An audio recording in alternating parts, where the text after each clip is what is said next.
দেখতেছেন এখানে মানুষ বসবাস করার মতো কোনো অবস্থা নাই। তো মহিলাটা সত্যি তার বাচ্চা কাচ্চা নিয়ে অনেক বিপদে পড়ে গেছে, অনেক অসহায় একটা অবস্থায় আছে। তো আমি ব্যারিস্টার সুমন ভাইকে বলবো আপনার বরাদ্দটা জায়গা মতো গেছে কিনা আপনি অবশ্যই একটু দয়া করে এই জিনিসটা একটু নজর দিতে আনবেন যে আপনার বরাদ্দটা কোনো দুর্নীতিবাজের হাতে পড়ে গেল কিনা, বা কেউ চুরি বাটপারি করলো কিনা, কোনো বরাদ্দ একদিকের বরাদ্দ অন্যদিকে নিয়ে দিল কিনা।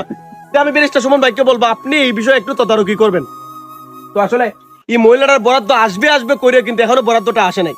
কি হয়েছে আমরা জানি না, কারো দোষারোপ করতেছি না। তো সুমন ভাইকে একটা রিকোয়েস্ট করবো, ভাই আপনাকে আমরা পাস করাইছি, আপনি অত্যন্ত ভালো মনের মানুষ।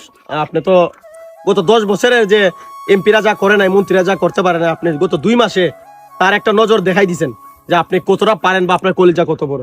তো আপনাকে একটা কথা বলবো, এই মহিলাটারে এই ভাঙ্গা ঘরের এরকম অবস্থা রাইখে ভাই আমরা আসলে চুনাঘাট উপজেলা সাজাতে পারবো না।